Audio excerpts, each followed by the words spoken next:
Welcome to Free Friday, April 19th.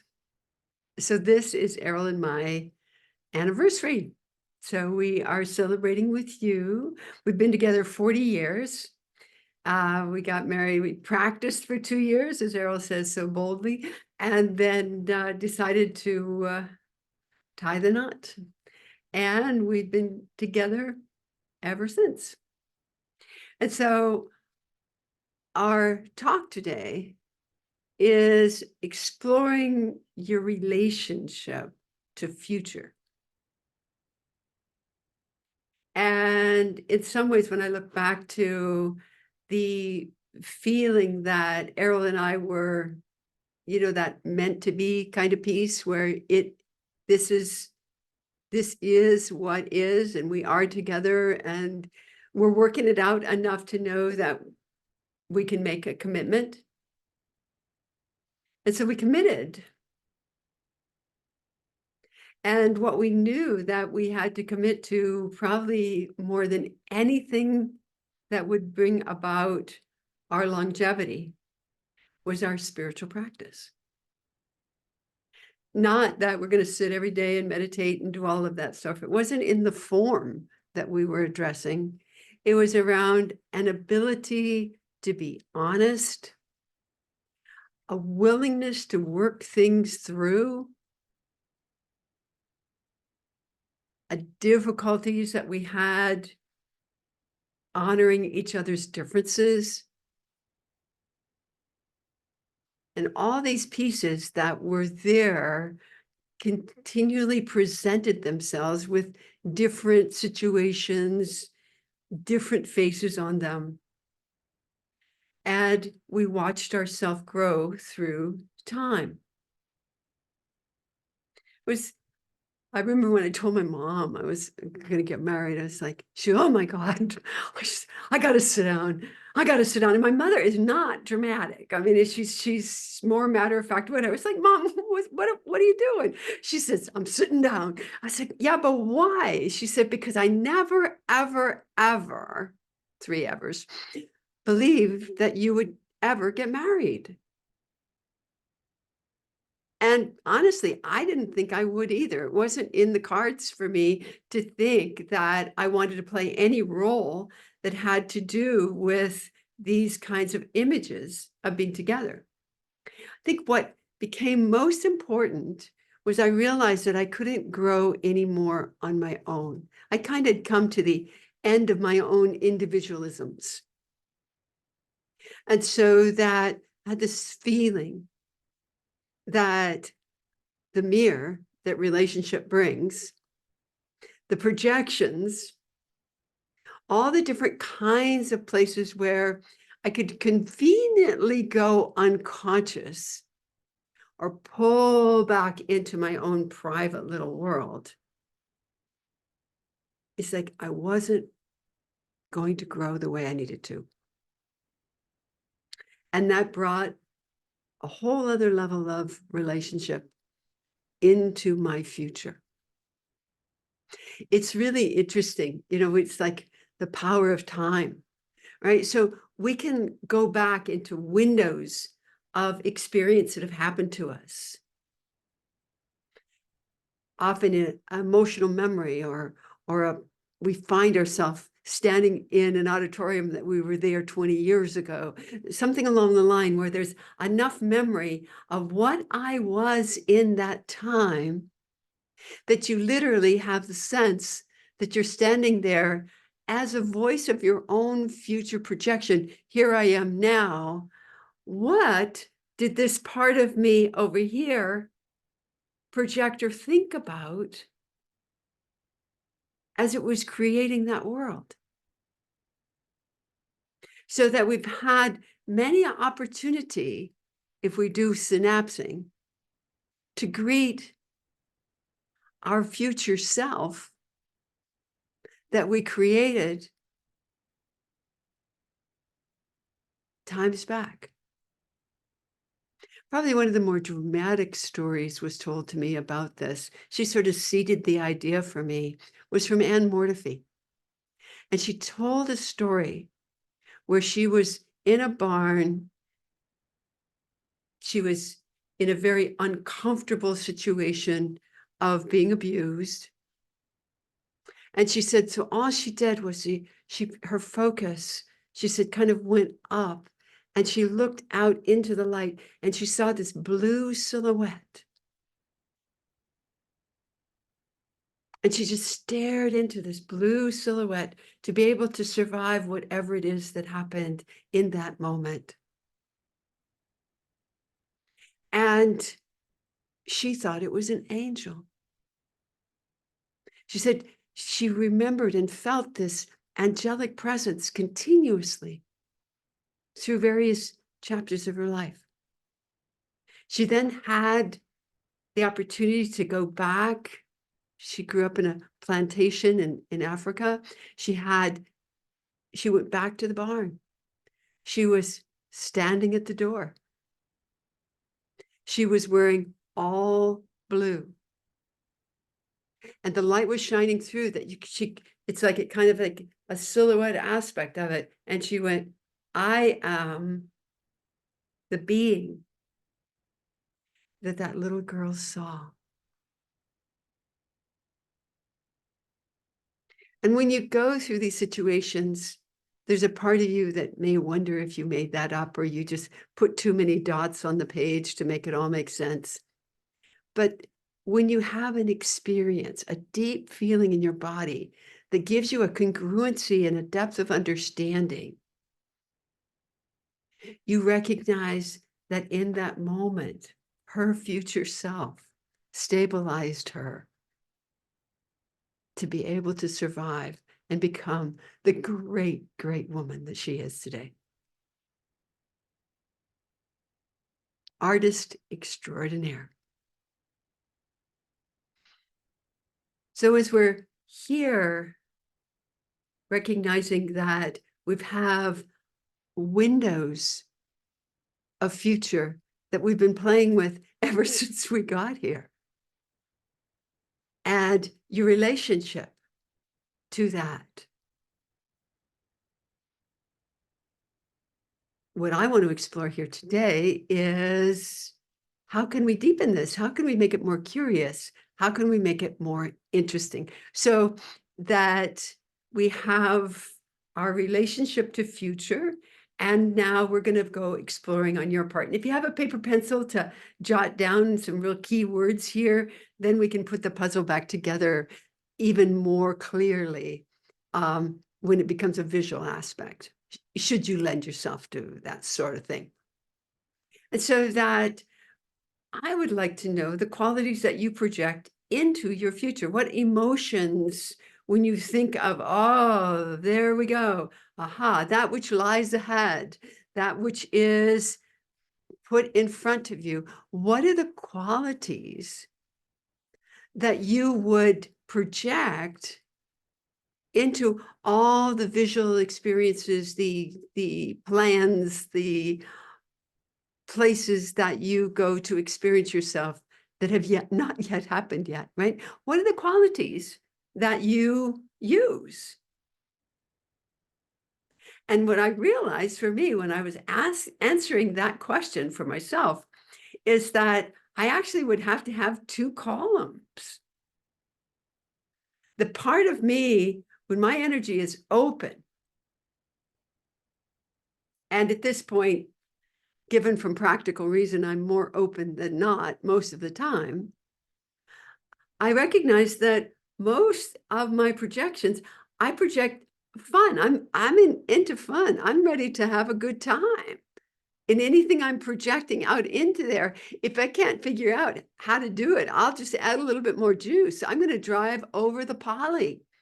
That's a mountain range that is absolutely gorgeous. Some of the most beautiful scenery you've ever can imagine. So, wow, I'm going to go to town. I'm going to see this beautiful Communion Mountain and this day. When I'm open, curiosity is very strong for me. Wonder what it is, wonder what's going to unfold, what it's going to be like.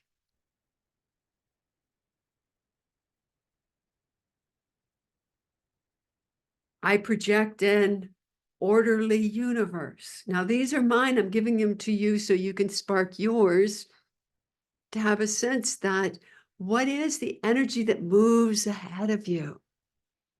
If we were at the very edge of your experience field, what you come and say, whoa, I'm going to go this far.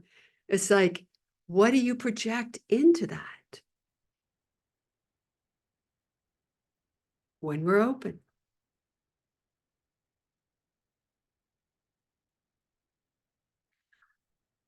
Then what happens when our energy is closed? I might be closed because I'm tired, I'm sick.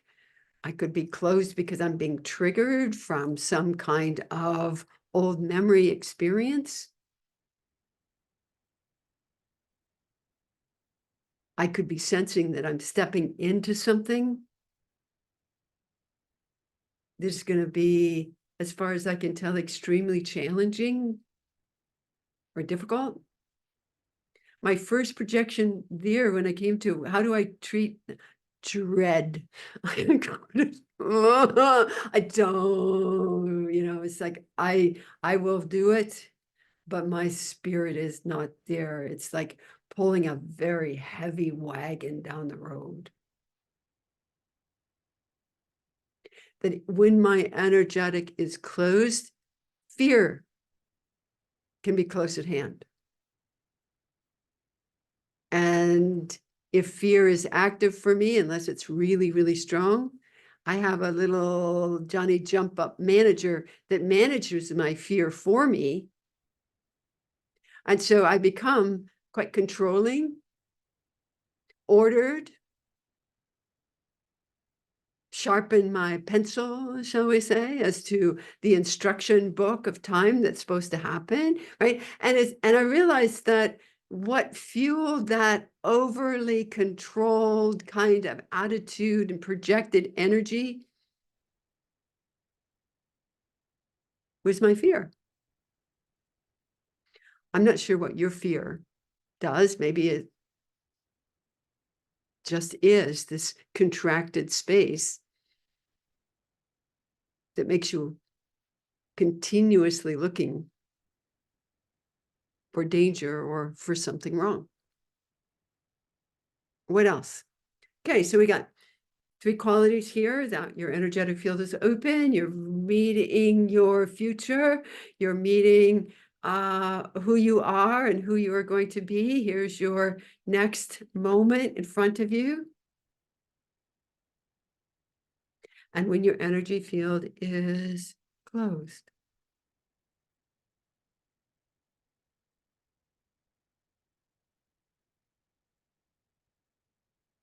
From experience,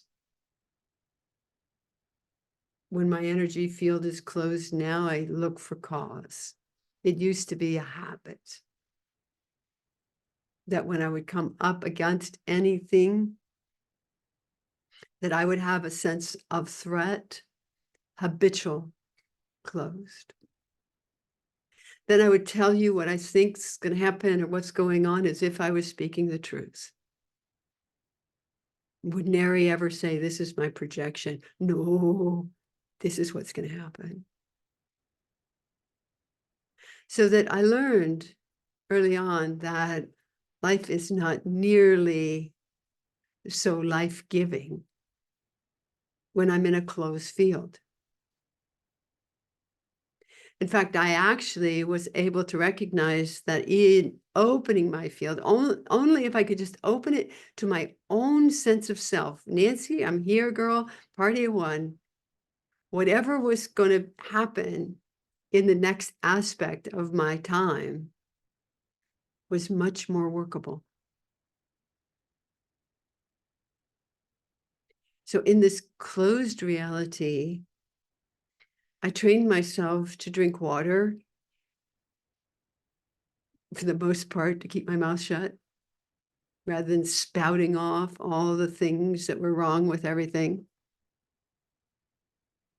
I learned how to get a deeper sleep, not just go to bed, but to really get a strong, integrative sleep that allowed all the inputs and the impressions that had come into my day, rather than sitting on the surface as an kind of an unformed memory that's going to react itself out, that I could come to it with, this is what I learned, and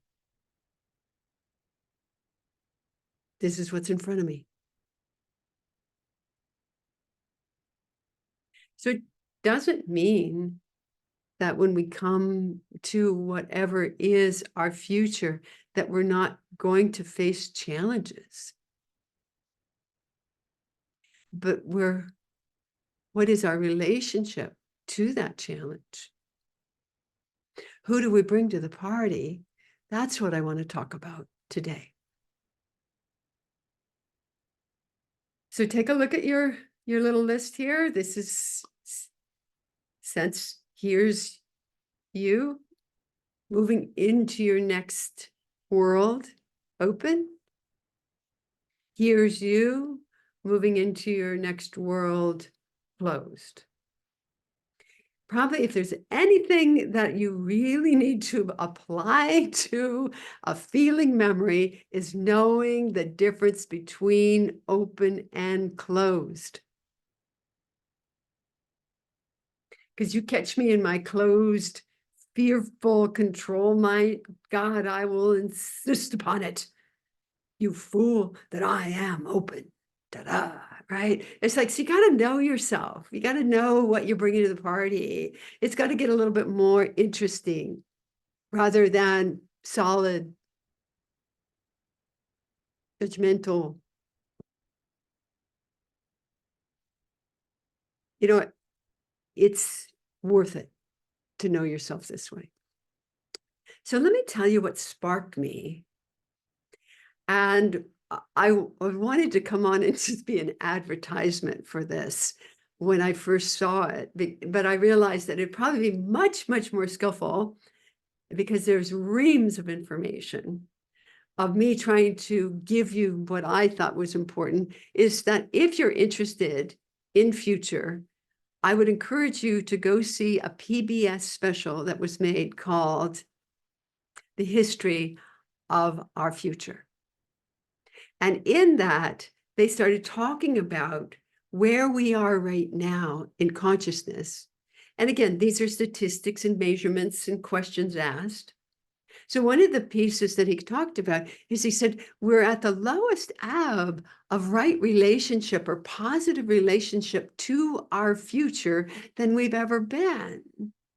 He said the closest that he found it, again in recorded time, was right before Nazism and Germany started taking over all of the countries, where people went into a level of shock.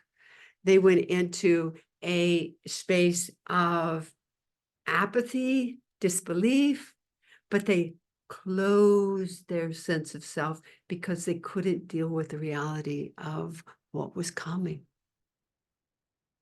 And he posed a question. It's like, wonder what would have happened if everybody would have stayed in a different relationship to that. But history spoke for itself. So he likens the time we're in now to that time.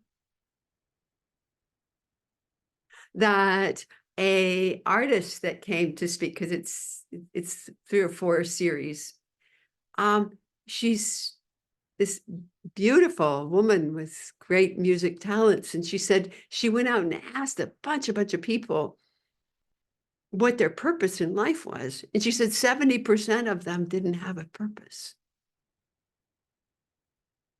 Now, it made me curious. Number one, what is my relationship to time? But it also made me have to put in perspective that we may need to take a look at this and recognize that falling into a morphic field of apathy and fear over all that's being told of us that could go wrong might leave us in a narrow hallway. So I became interested, that we could talk about it, we could think about it, that you could take this home with you, that you could go and say, okay, what is my contribution to future?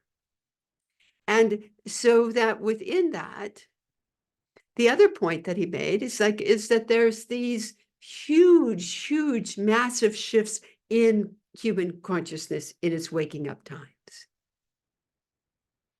He said that where we are now, he said there's been more change in the last 60 years than we've seen way before now. In the rapid rate, he said it could leave you overwhelmed, ungrounded, disassociated. That they likened it to the sense that the last level of stress that the human would go through is when we move from being four-legged to two-legged. And then they went around and they started talking about all the kinds of things that are given to us, climate change, all these different kinds of issues that we all look to and go, it's the end of us if we don't get it together. And started addressing, and he did this beautifully because he took us to 3 or 4, our food supplies, our electricity, various kinds of pieces that we look and say, well, paramount to pay attention to, and said, look, we have the solutions to bring this about. We have the solutions to solve a big pieces of what we consider these paramount, huge problems. So shishkamui, what is the problem? Is there's not the mindset that allows this change to unfold. There was a group of kids that were trying to move with gun control. They said, we're just waiting for all these old fogies to die so we can get in here and get something done. So are we part of the problem? Are we part of the solution? You've heard that before, yeah. So I come again with curiosity, a sense of connection, that when I was asked to frame this for myself, it was put into the sense that we're at the end of era, we're at an end of time, end of patriarch, end of oil, end of many things that had formed the way our universe came together.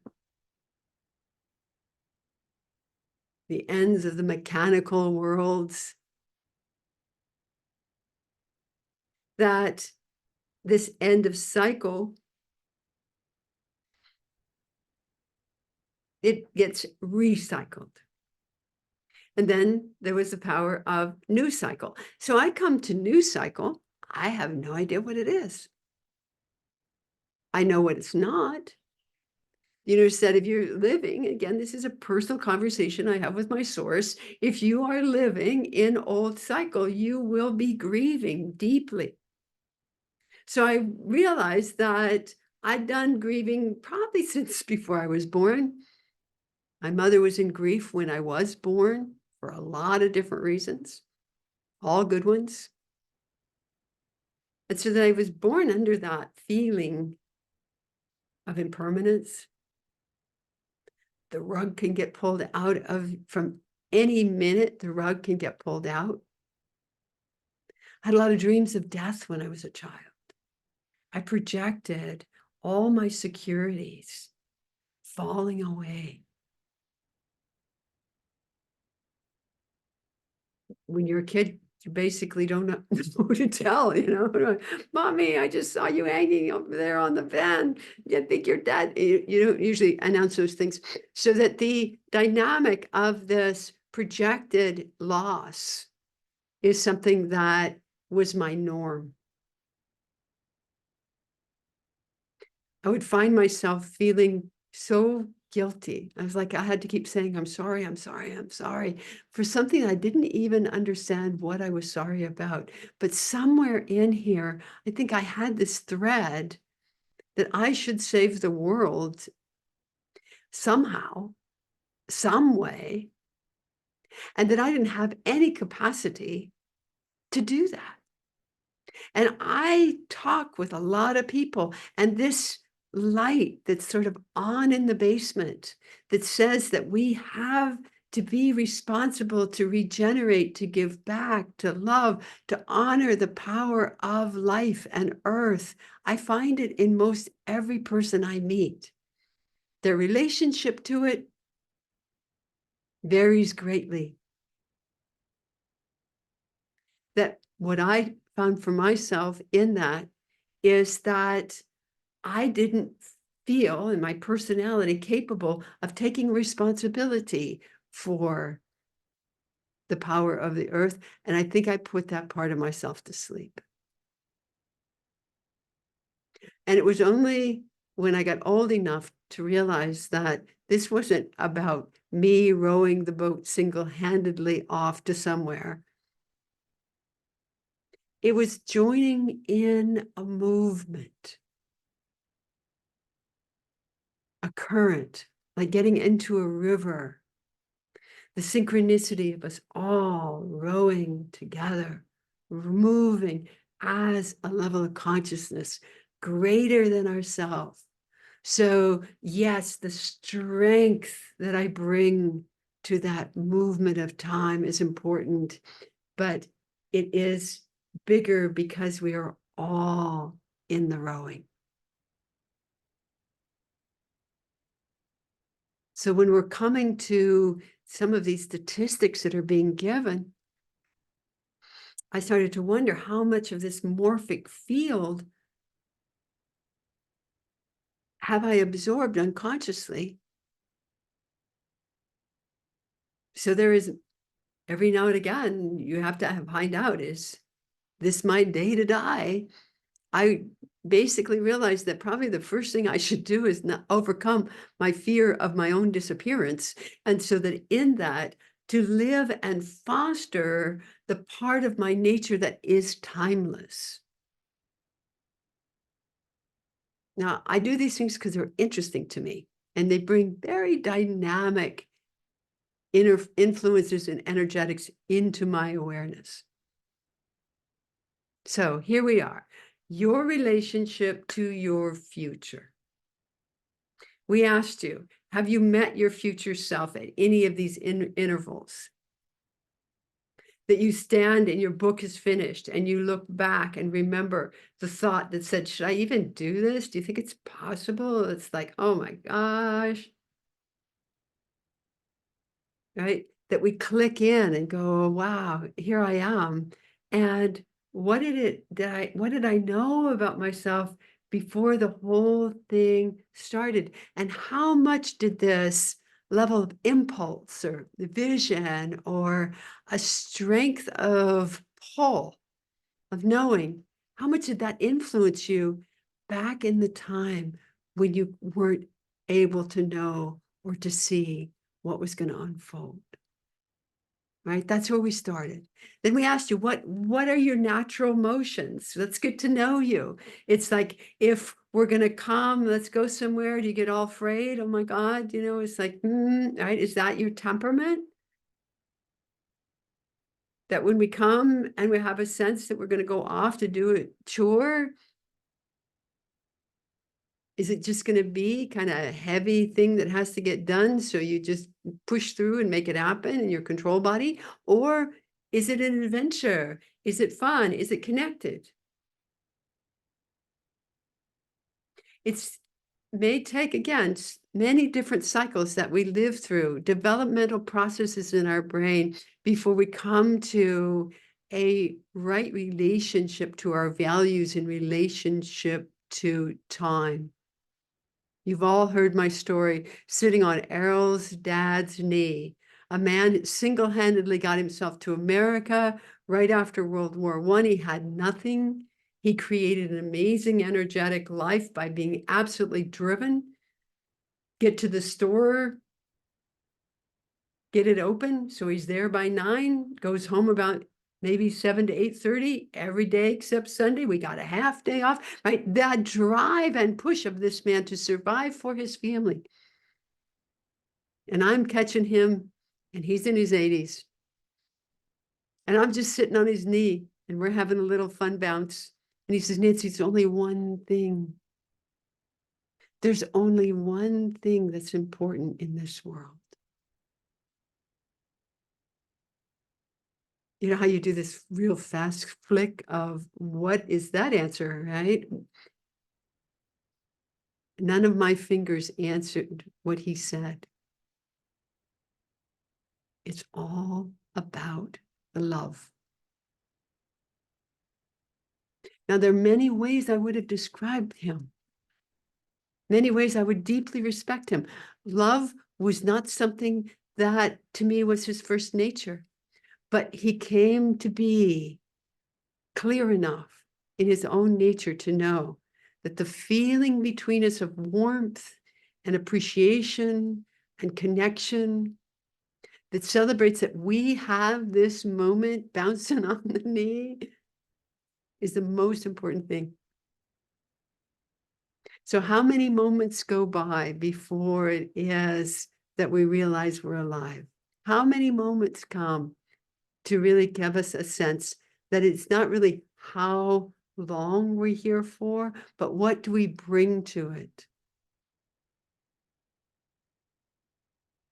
My fear doesn't come up around my own death.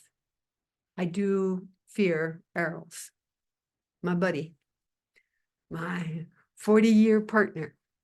And when it comes up for me and I feel that aspect that my life is over, that everything I've ever built means nothing to me, that I don't even know if I want to be here anymore. I've had a lot of fear of that moment. I'd had to sit with it because it was part of my future self.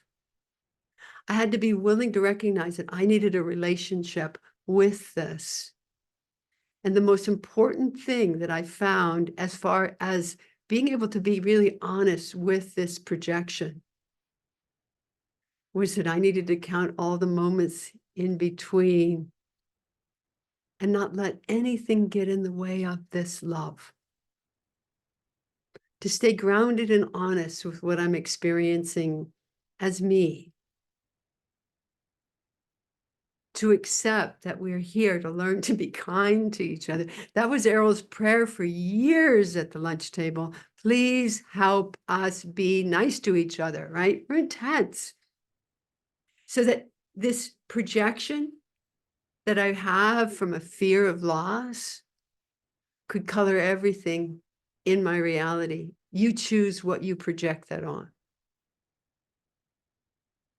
What I knew was that I can't know what this is until I get there. And that all I can do is appreciate what I have for as long as I have it.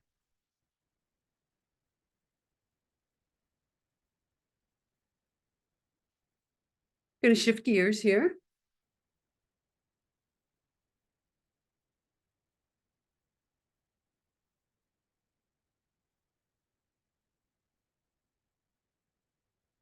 There is this place that you are voting.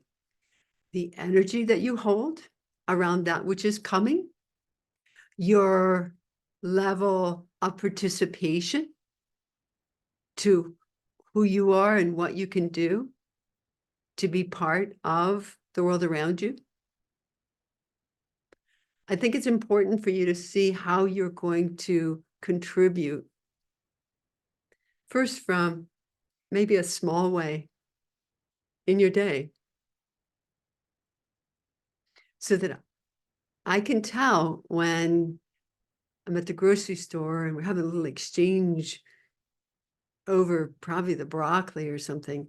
I can tell between the warmth that I can share with that person that I have given them something in the way that you would offer a warm coat or a sense of love. I've offered that in my day, and the power of that heart exchange will live on. It will affect her children. It will affect the child as he is in school. These little ripples that we put out there that affect, in the sense of this ongoing ripple into the world. We know that this ripples can be on either side. the closed energetic field based on fear, anger, hurt, possessiveness, cruelty, right? That closed field, that ripples. The power of warmth, connection, and aliveness, that ripples. They pointed out in the history of our future that most of film that is made that projects us into the next era of the future are based on, you know what I'm going to say, they're based on fear and violence. They're cowboys and Indians, wars, just basically with more toys and more venues of what goes on in the future. So for some people, that's all they see.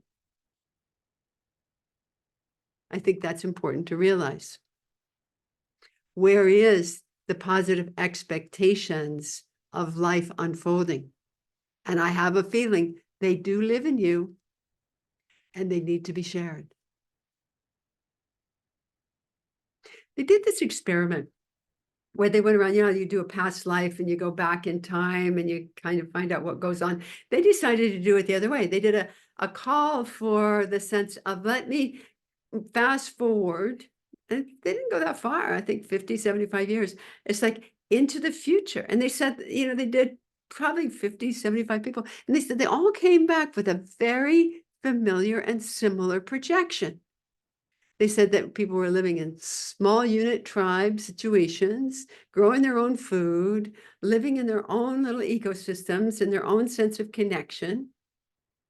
And they said that it was really curious. They all kind of came with that same image. My question to it, is this an image like our TV and movie deal that just gives us tons of images of pestilence or war? Is this the positive end of this, that we're going to group together? We're going to find our human values. We're going to learn to love each other. We're going to come back to our tribal unit. Works for me. But at the same, when we come to it, it's still something that we don't know. Is that what is? Or is that the choice of what can be?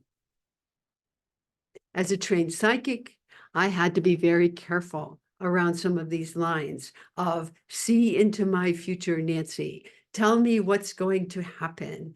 Am I going to get the guy? Am I going to get the this? Am I going to get to be that?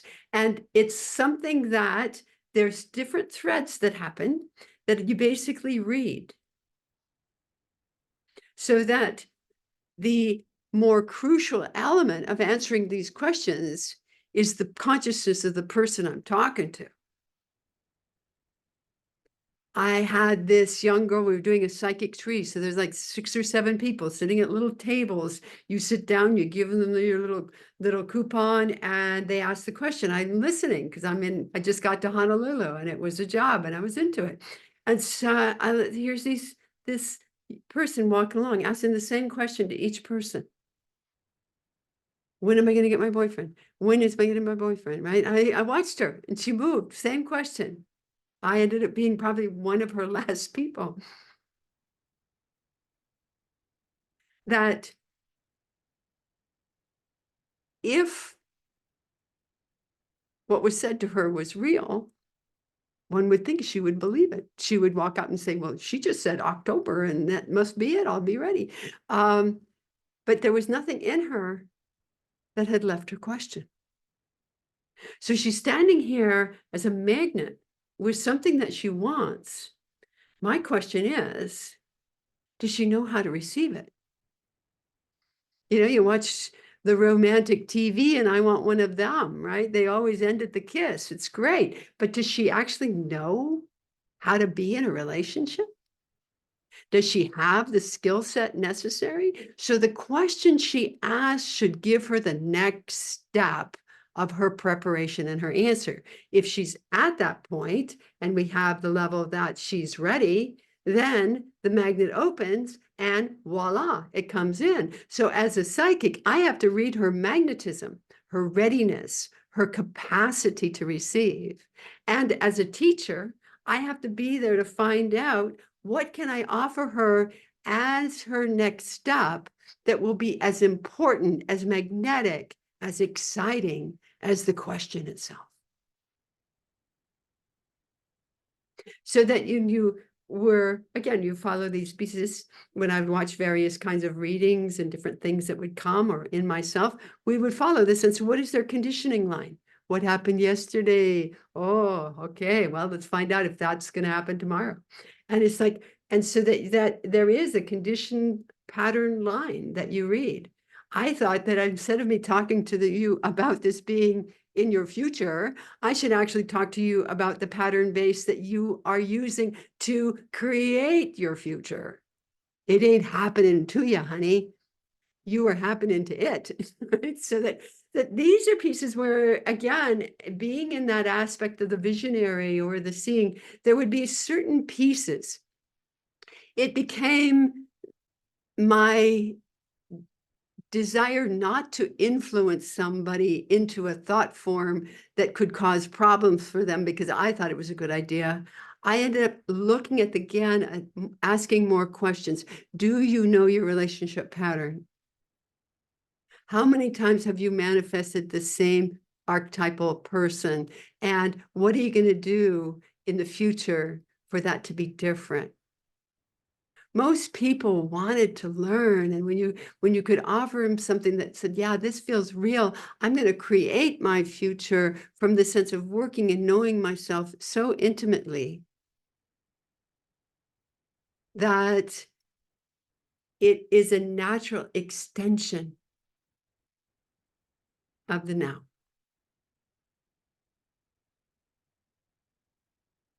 And for people that know me well, they always wait for me to slip. It's very cute. People laugh at me. Where out of my mouth, I will say something that will be in the future and it will happen. I often don't even necessarily relate to it and remember it because I'm too busy over here being more, shall we say, clinical in the whole thing to try to get it right. That it's like within that, there will be these pieces that will feel very obvious because they're already preformed in consciousness. To the level that you can relate to these as they are set in your destiny line is the degree of evolution you will gain. I'll let you think about that more if it's interesting to you. So your relationship to your future, your relationship to future even without you. So we know it looks real different in a closed energetic field that can only repeat that which was, can only lick the wounds of the incomplete, or an open field that is potent, ready to magnetize, ready to pollinate, ready to express and energize. In the film, when they brought the innovators in, people who were really challenged to find out the answers to the situation. They talked to this one guy who he knew that there was a sea of plastic in the Pacific bigger than Texas. And he recognized that everything in the ecosystem was being poised by these little nanoplastics. And that everybody's relationship was that it was just too big and nobody knew what to do with it. He figured out how to clear it. His solution, he said, we probably would get the present Texas cleared in about 20 years. Do you know what he's doing with the stuff? They bring it out, they sort it, and they turn it into these little pellets that can then be used to make, they show you designer sunglasses. Designer sunglasses out of old oil cans. Solutions run abound. When I first, some of them were anchoring in here. Boy, I wanted to bring them donuts. I sent them money. Thank you for innovating this solution. It's like, as we open, as we magnetize, as we ask questions and we don't take no for an answer, that gives us these amazing levels of answers and alignments and connections. Not to say that the level of imbalances that have played themselves out will still seek for correction. Took all the water, the groundwater out on the East Coast, and it's sinking because it used to sit on water table and it doesn't anymore. You know, they're actually putting water back in to try to get it to go back up. Solutions. Solutions. What is your relationship?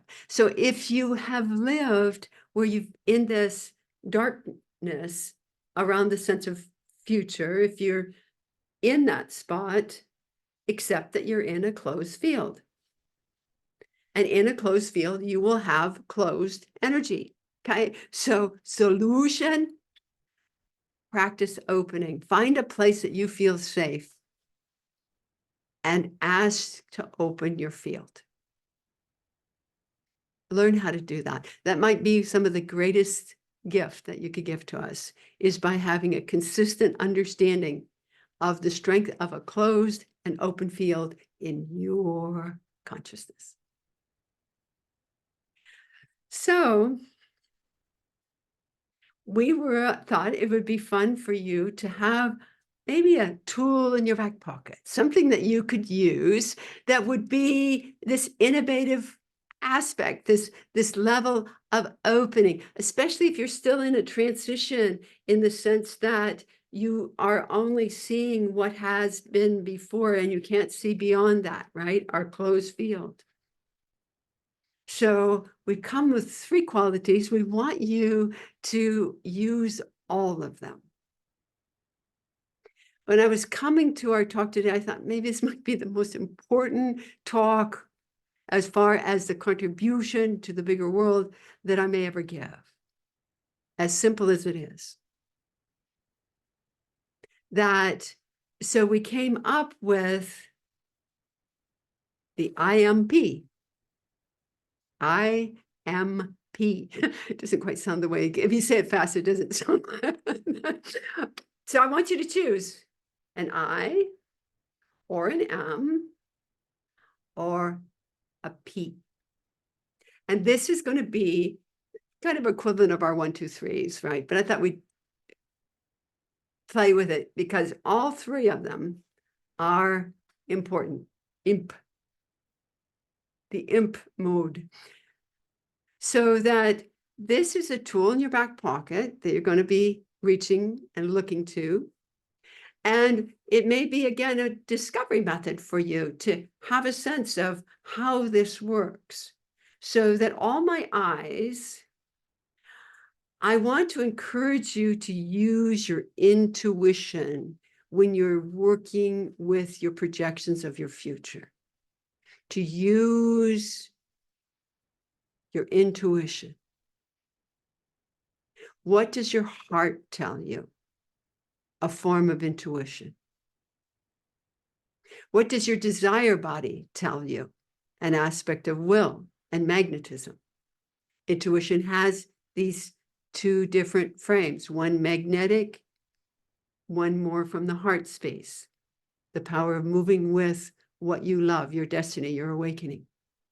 So we're encouraging you to utilize this in your nature as you are looking out into the world.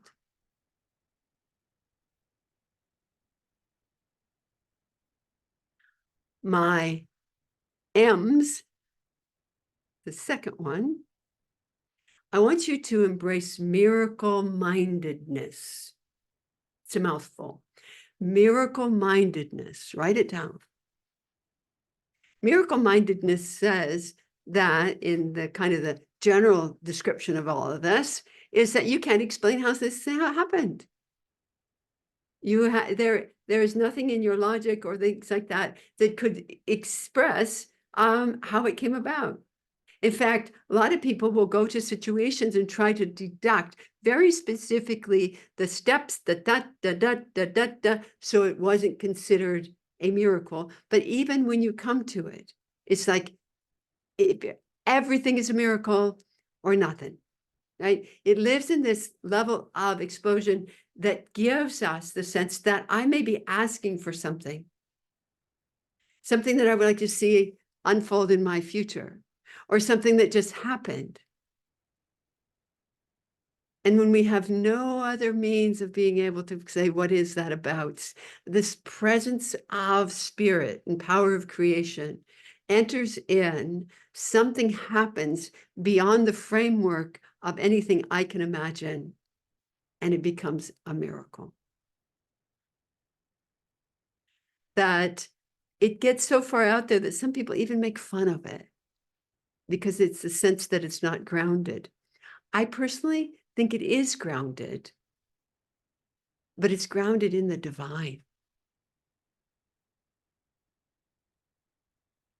So we have the use of our intuition. We have this power of miracle-mindedness, allowing things to happen that we do not believe are possible, allowing things to resolve and awaken where I have no framework within my being to even imagine something could come of that.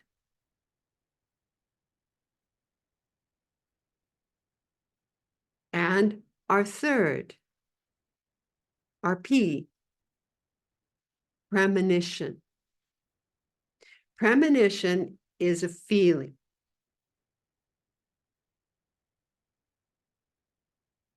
It is a feeling.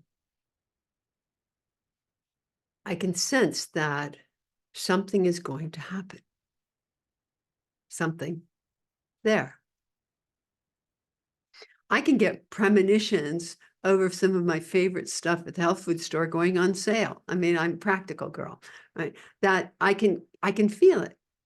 I can feel that, ooh, stop by the store before you go home. Why?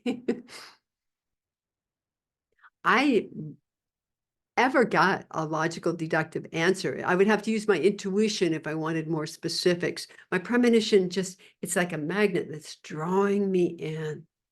I had this sense that I should stop by. The power of the premonition to me is the sense that my body is speaking about something to me, either that I've asked for or I've deemed as important, or that it is a calling, an energetic calling that will tell me that something is there. That in earlier times, my premonitions created a lot of fear for me. I had to basically sort through what was a projection based on my fear. Nobody's going to be here. Nobody's going to come. Or a deeper sense that be prepared because it's not going to go the way you thought. My local interpretations of premonitions sometimes got in the way, but the magnetism and the energy of it was always present. So if we could use these three tools, our local system that tells us intuitively, like a communication system that is moving all the time, that says, I had a kind of an intuitive feel that a client that had verified they were coming wasn't going to show up at 9 o'clock. When I got up, they were sick, couldn't come. Carol said, you breezed through that one pretty comfortable. It was like, well, I had a sense they might not be able to. And within the hour, I had moved many other things that needed to happen into that space and got done what I really wanted to get done. So that out of that, wow, that feels like a miracle, right? And it's like, and there's a sense that it's like, was that given as an intuition? Was that given as a premonition? You can see they fit together at various points. But our premonition is more, it's going to be a deeper sense of feeling of something that's already there. My intuition can step into situations and tell me if it's there or not. It's kind of like my personal little tracker. Why is this so important? Number one, it gives you a relationship to the moment that you're unfolding from a foundation of creativity and awakening. Your evolution is woven into here. You're listening to your own inner aliveness. I find my own inner aliveness often more interesting than little blurps that I might hear on the radio about what's happening. That we're at a time that I might have to use my intuition to find out, is that little blurb that just said, Henny Penny, the sky is falling? I have to find out what was the motive of them saying that. And is it even real? Or did they just go to the creepiest little feeling of news they could verify and make the whole situation look like that? So that we get these senses, we get these feelings. I don't always know how to respond exactly when I don't know. I felt the Maui fires before they happened. I felt them in my body. Something was terribly, terribly wrong. What could I do? I didn't even know what it was. I was unstable.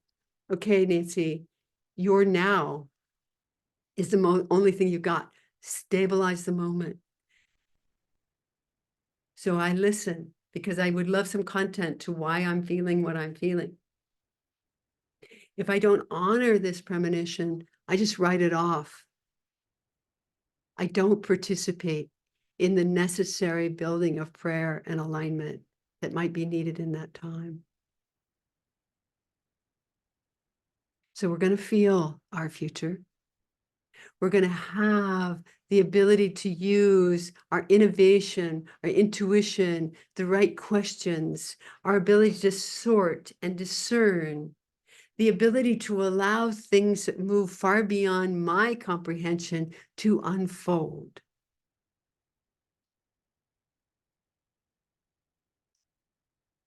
IMP, right? I want you to use them. Develop them in your nature.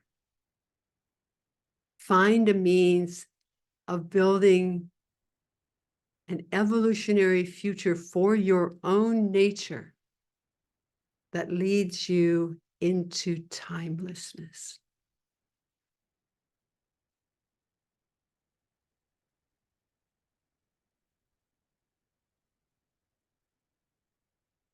Thank you.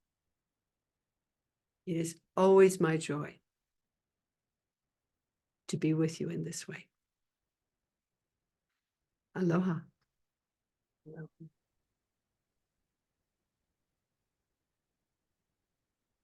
Thank you, Nancy. That was so good. Thank you. I loved it. I'm like, oh, this sounds familiar. Thank you. Thank you. Thank you for all the language. You are welcome. Yes, we are in it together, my dear. Oh gosh, I know. I love you. Bye. Nancy, Nancy, that was absolutely stellar. Thank you. Oh, you're so welcome. Thank you. Thank you, Terry. Give my love to Anne. Absolutely. Happy anniversary. Oh, thank you. Happy anniversary. Happy anniversary, and thank you so much yet again. Thank you. Oh, you're Beautiful. welcome. You are Happy anniversary, Nancy and Arrow. Love you. It's Lonnie. Oh, thank you, Lonnie. Thank you, Nancy. Happy anniversary to you both there. Thank Enjoy. you. Errol's grinning over here. Love it.